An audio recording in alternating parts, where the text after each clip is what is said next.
শুভ সকাল, আসসালামু আলাইকুম। ঈদ মোবারক। আমি একটা কথা বলি, কথাগুলি শুনে যাবেন।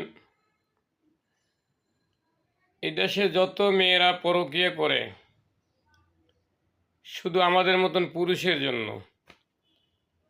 কারণ আমরা যদি ভালো হইতাম, তাহলে কোনো মেয়েরাই স্বামী ছাড়া পরকীয়া করতো না।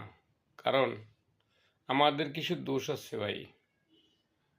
আমরা ঢাকাতে যদি থাকি, 4 মাস পর 5 মাস পরে বাড়িতে যাই, বাড়িতে যাই কুত্তার মতন বউর সাথে ব্যবহার করি, ভালো একটু কথা বলি না। কারণ সব মেয়েরা কিন্তু টাকার পাগল না রে ভাই। কিছু মেয়েরা আছে, স্বামীর অল্প একটু ভালোবাসা পেলে সব কিছু বলে যায়। তাই ওই ভালোবাসাটুকু যদি আমরা দিতে পারি মেয়েদেরকে, ওইটাই কিন্তু তারা চায়। মেয়েরা কিন্তু টাকার পাগল না। অনেক ভাইরা আছে কি করে, কথায় কথায় মেয়েদেরকে খোঁটা দেয়।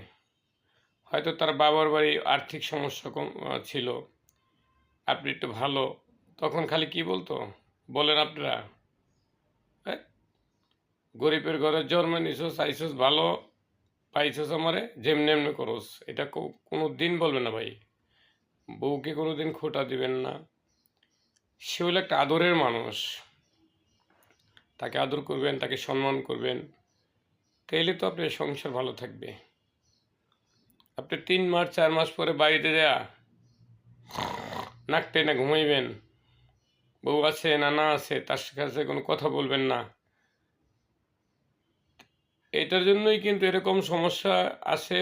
বিধয় কিন্তু অনেক মেয়েরাই কিন্তু অন্য মানুষের সাথে পরকীয়া করে। দোষটা কিন্তু ওনার না, দোষটা হলো আপনার আর আমার।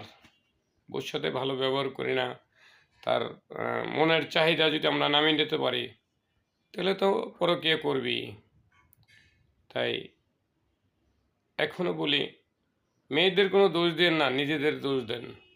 কারণ মেয়েরা ভালো মানুষ, হয়তো বাবা পারে না মেয়েকে দিতে, ভাই পারে না বোনকে দিতে, তার জন্যই কিন্তু আল্লাহ তাআলা একটা বিবাহর বন্ধন করে দিছে, হ্যাঁ, স্বামী স্ত্রী। তাই স্ত্রীর হক আপনি পালন যদি না করতে পারেন, দোষ কার? আপনি স্ত্রীর হক পালন করতে হবে, তার সাথে ভালো আচরণ করতে হবে।